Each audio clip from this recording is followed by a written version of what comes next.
And I want to jump in with the first story that I actually wrote up for Transfermarkt yesterday.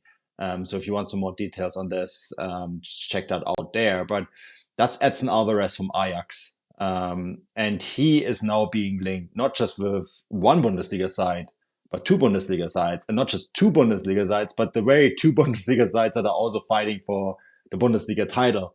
Very intertwined and locked in this fight. 1 point still only separating Bayern Munich and Borussia Dortmund. And of course, if you listen to this podcast, you know all this. But I think this is a really interesting story on so many levels because as I wrote the story yesterday and I kind of tried to make sense what actually would be the best fit for Edson Alvarez. And it is true, both teams are heavily interested. I thought that when I went through the list, this is a player who's available for around 40 million euros. He's available because, Ajax didn't allow him to go to Chelsea, who came in 3 times for him last year, although that doesn't mean anything because they bid on anything that's out there. But, obviously didn't allow him to go. Now Sven Mislintat is the new technical director at Ajax, who's of course a person that is well known in German football. Used to be the head scout at Borussia Dortmund, used to be the sporting director at Stuttgart, right? At Stuttgart, he did sell Benjamin Pavard to Bayern Munich. Of course, Dortmund will know him quite well from their time working together. So there is all these like different interlinks. But what really intrigued me was actually the fact, okay, where is he the best fit? And when I went through this list, Stefan, and you find it intriguing, Bayern Munich, okay, they're going to have a lot of midfielders. They're also adding Konrad Leimer. I do think that in terms of squad depth, Dortmund need him more. But there's a big but. Bayern Munich haven't had a player like Edson Alvarez since Javi Martinez left. And Javi Martinez was the cornerstone of that 2013 treble-winning season. And when you look at the way Leon Goretzka has struggled, you look at that Sabitzer is gone now, right? They are desperate to find someone with a little bit of steel next to Joshua Kimmich. And I looked at the stats and the way Edson Alvarez plays. He is it. He's the Javi Martinez replacement. Yeah, it's really interesting actually because if you look at, we've talked about Bayern's midfield situation quite a lot this season, how it's all over the place in the sense that they've obviously got Konrad Leimer coming in. Technically, and Marcel Sabitzer is still coming back to the club this summer. Yeah. And of course, there's Ryan Gravenberch, who's been kind of hiding around the club for the last 8 months. He might finally start to kind of show up on start 11s between now and the end of the season. You would think that Tuchel and the club have some semblance of a long-term plan for him because whenever there's discussion about him leaving the club, they get up in arms and they get quite upset about the thought of it. So that's 3 central midfielders out with the cemented starting pair of Goretzka and Kimmich. So I do kind of wonder if Alvarez was to join the club where he'd fit into that. Now, of course, Sabitzer could quite feasibly join Manchester United. Maybe Gravenberch goes out on loan to someone next season. Yeah. And, I guess you could probably argue that Konrad Leimer is a different type of player.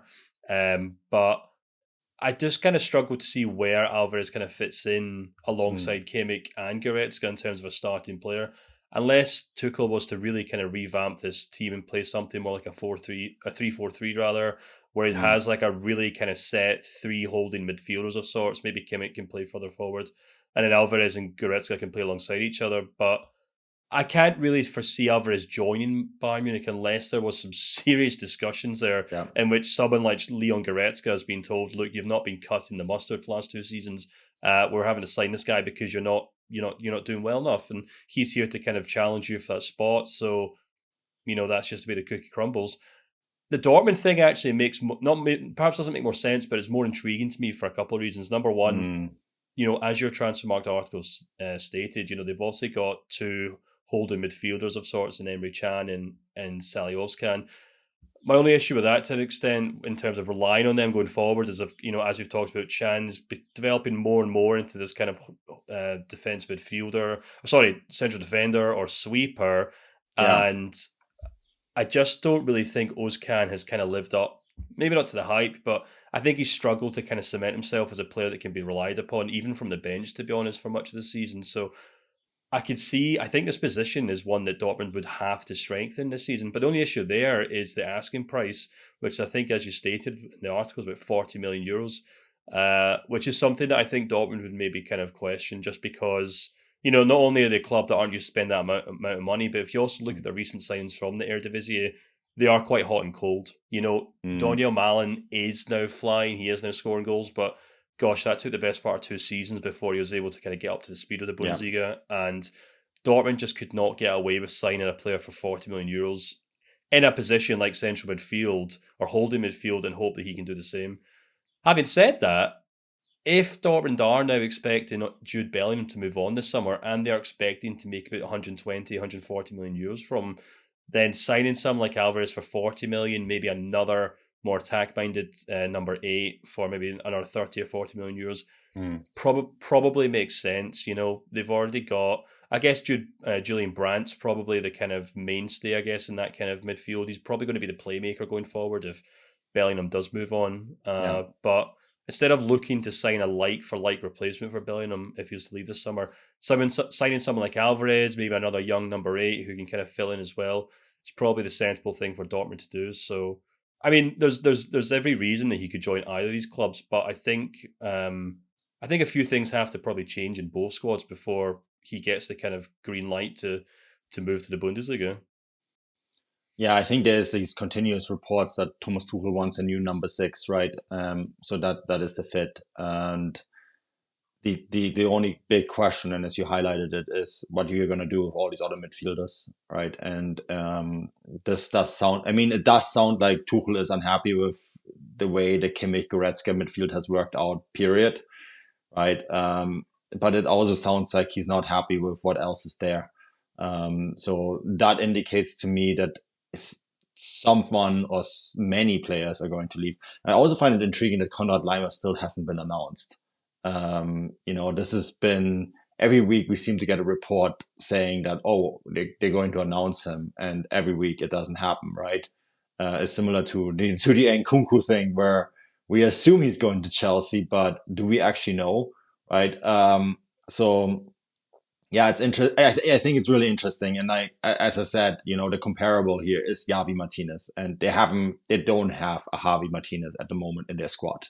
And I mean prime Javi Martinez. I don't mean Javi Martinez from like 2 years ago, right? Like, I mean like prime Javi Martinez, who was a season defining player for this Bayern Munich team in the history of the club, and at the time was the most expensive signing too, right? At 40 million euros, which is coincidentally exactly the same amount as Bayern Munich would have to pay for Edson Alvarez, who I think is a fascinating player.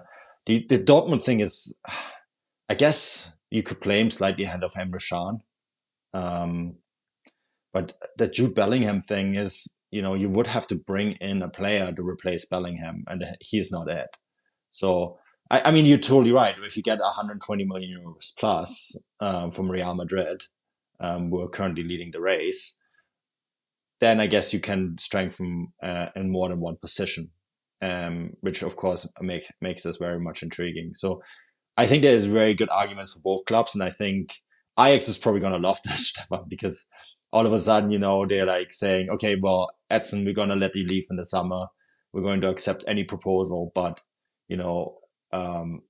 it's great that there's 2 teams wanting you, because now we can drive up the price a little bit. Especially if Dortmund get that money for Bellingham.